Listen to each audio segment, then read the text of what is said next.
Bonjour à vous, bienvenue, merci d'être avec nous. Bonjour Christophe Aubourg. Bonjour Isabelle. Vous êtes directeur général de Planète CSCA. Racontez-nous comment vous voyez l'arrivée de l'intelligence artificielle dans le domaine de l'assurance. Oui, alors l'intelligence artificielle, notamment depuis maintenant près de 2 ans, avec l'arrivée des chats GPT, a provoqué finalement beaucoup d'interrogations, de fantasmes, d'enthousiasme. Ou d'angoisse parfois. D'angoisse, d'opportunités.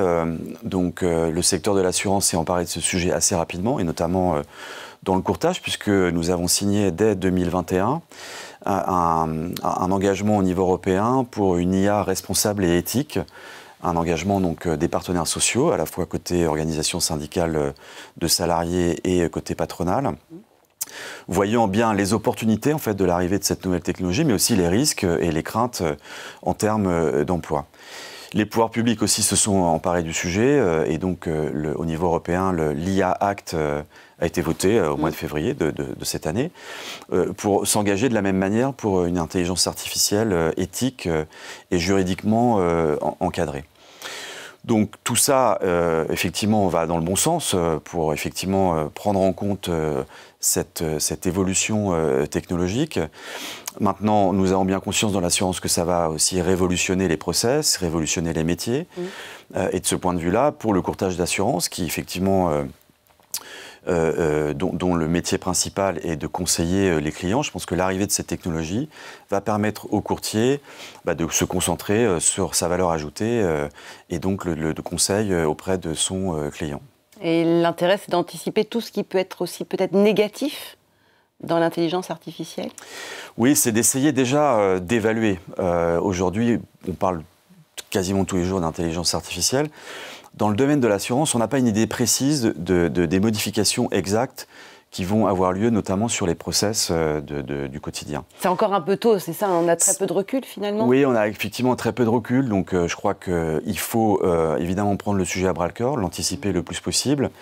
Et puis surtout, le suivre de très près. Parce qu'une de ses caractéristiques, c'est qu'il va extrêmement vite. C'est-à-dire que des choses qui, d'autres évolutions technologiques il y a quelques années prenaient 10 ans, 15 ans. Aujourd'hui, on est en termes de semaines, voire de mois, mais pas au-delà. Donc effectivement, c'est hyper important. Donc un des aspects, évidemment, c'est la formation. Voilà, il y a une étude du Boston Consulting Group qui démontre que plus de 86% des salariés demandent à être formés en fait sur l'impact de cette IA. Donc nous, on va effectivement se préoccuper de ce sujet fortement. Ouais. Et vous vous attachez au côté plutôt positif, parce que vous nous aviez dit précédemment que l'intelligence artificielle générative peut aussi créer du lien intergénérationnel. Et ça, c'est intéressant comme regard sur l'IA. Oui, je pense qu'il faut effectivement voir l'arrivée de l'IA plutôt comme une opportunité, comme un risque, très clairement, même s'il ne faut pas les occulter par ailleurs.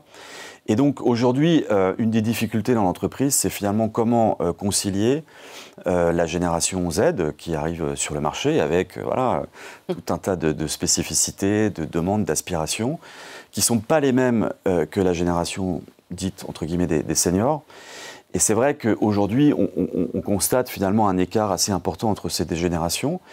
Et finalement, assez paradoxalement, l'intelligence artificielle, plutôt que de créer de la déshumanisation dans l'entreprise, peut au contraire, entre ces deux générations, recréer du lien et de la cohésion. Comment c'est possible ?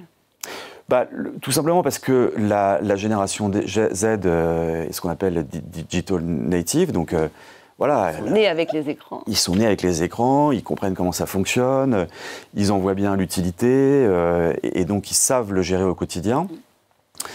Les seniors, c'est un peu moins le cas. Peut-être certains sont un peu plus geeks que d'autres, mais enfin, c'est quand même plus compliqué. Eux, en revanche, ont l'expérience, ont l'expertise, ont la bonne compréhension des process. Et donc, ce savant mixte entre les deux peut justement créer de véritables opportunités pour l'entreprise et améliorer considérablement sa productivité. Aujourd'hui, pour les courtiers, est-ce que l'IA générative, c'est un sujet de curiosité? C'est seulement ça? C'est pour certains déjà un sujet opérationnel, donc beaucoup de courtiers en fait ont déjà intégré ces technologies, notamment dans la relation avec les clients. Pour d'autres, c'est une curiosité, et puis pour d'autres, c'est encore un peu lointain. Je dirais que pour la grande majorité, c'est un sujet encore un peu lointain. Donc nous, en tant que syndicat professionnel, évidemment, on va s'atteler en fait à acculturer nos courtiers à cette évolution.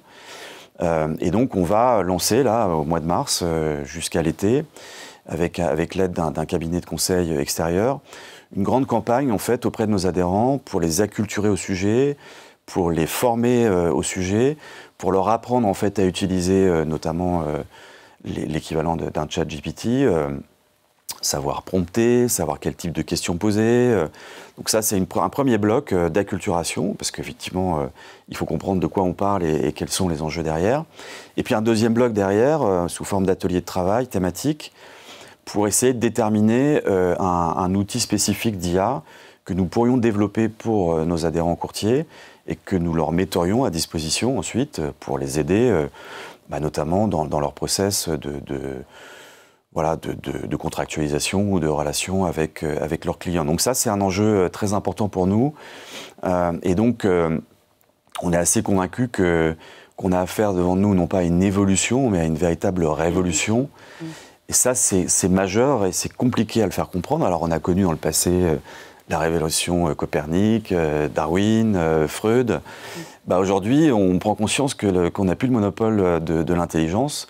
Et donc, c'est une véritable révolution qu'il faut accompagner. Et il faut l'accompagner vite, si j'ai bien compris, puisque comme l'intelligence artificielle va elle-même très vite, ouais, il y a un vrai souci d'anticipation, c'est ça, hein? Non, c'est effectivement, c'est une question parfois d'une semaine à l'autre. Il y a un nouveau procédé qui a été développé. Donc c'est effectivement complètement perpétuel. Ouais. Est-ce que l'IA peut modifier aussi la notion de talent telle qu'on la connaît, en tout cas aujourd'hui dans l'entreprise? Alors ça, c'est une bonne question, effectivement, parce que finalement, en particulier dans le courtage, le talent repose sur le capital humain. Et donc le capital humain, dès lors qu'il est confronté, je disais tout à l'heure, finalement, ce capital humain n'a plus le monopole de l'intelligence. Ça pose un vrai sujet. Alors pour un talent, finalement, un talent, c'est quoi aujourd'hui? C'est un mixte finalement entre ce qu'on appelle des soft skills et des hard skills. Mais au-delà de ça, c'est une capacité en fait à contextualiser un sujet et puis à pouvoir y apporter un aspect, un regard critique, une singularité, de la nuance. Voilà. Donc ça, aujourd'hui, c'est vrai que l'humain le fait très bien, contrairement à l'intelligence artificielle. Pour autant, alors cette évolution peut créer une évolution de la notion de talent, puisqu'on peut voir apparaître, par cette facilité d'accès à la connaissance, une forme de talent virtuel qui pourrait donner lieu finalement à des passagers clandestins, enfin des gens qui en temps normal n'auraient pas forcément été identifiés comme des talents, mais qui effectivement, grâce à l'IA, vont se révéler, vont être un peu augmentés, entre guillemets.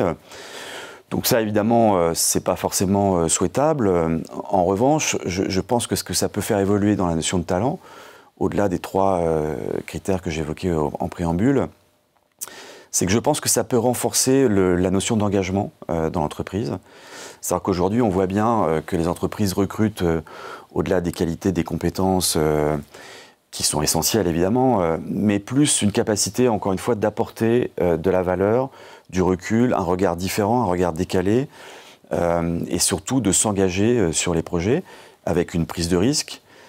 Alors, on est dans l'assurance, donc le risque il est toujours mesuré, mais, oui, bien entendu, mais c'est vrai qu'une intelligence artificielle, aujourd'hui, elle ne prend pas de risque, en fait. Elle reproduit des séquences... elle fait ce qu'on lui a mis dans... Voilà, elle a été récupérée des milliards d'occurrences, et finalement, elle en fait une synthèse, et l'occurrence la plus fréquemment qui ressort est celle qu'elle va mettre en avant. Donc ça, je pense que c'est une différence assez fondamentale. Ouais. En quelques mots, Christophe, est-ce que vous pourriez nous dire quel avenir vous voyez pour le capital humain face à la montée en puissance de cette intelligence artificielle ? Alors le capital humain dans le courtage d'assurance, encore une fois, il est central. C'est-à-dire que notre métier, il repose quasiment exclusivement sur le capital humain. Donc c'est vrai qu'aujourd'hui, ce capital humain, il est confronté à différents enjeux, des enjeux de quête de sens pour les collaborateurs en entreprise, et puis des enjeux effectivement d'être remplacé finalement par une intelligence ou par un robot. Donc ça, c'est assez central. On voit bien qu'il y a différentes études sur le sujet. Et la dernière que j'ai en tête est de 2022 du World Economic Forum, qui disait que finalement, à l'horizon 2025, donc on voit bien cette accélération, effectivement, c'est près de 85 millions d'emplois qui seront supprimés en raison de l'arrivée de l'intelligence artificielle, mais plus de 97 millions qui seront créés par ailleurs. Donc là, on voit bien l'application de la théorie de la destruction créatrice de Schumpeter qui s'applique parfaitement à tout ça. Maintenant, une fois qu'on a dit ça, comment en fait on fait en sorte que ces emplois créés en fait prennent le dessus sur tout le reste? Je crois qu'on a parlé tout à l'heure d'anticipation. Il y a cette formule en fait de Sénèque qui disait que plutôt que de regarder passer les orages, eh ben, il vaut mieux essayer d'apprendre à danser sous la pluie. Ben, je pense qu'on est exactement dans cette problématique aujourd'hui, pour que finalement l'intelligence artificielle ne soit pas un talent d'Achille pour les collaborateurs, mais plutôt une réelle opportunité de changer de métier, d'évoluer professionnellement, de se former, de s'occuper des PME qui auront un impact également sur ces sujets-là. Une opportunité pour le capital humain. Absolument. C'est sur cette conclusion que nous resterons. Merci beaucoup, Je vous remercie, Christophe Aubourg, pour votre présence et pour la participation de Planète CSCA au Talent de l'assurance 2024. À très vite.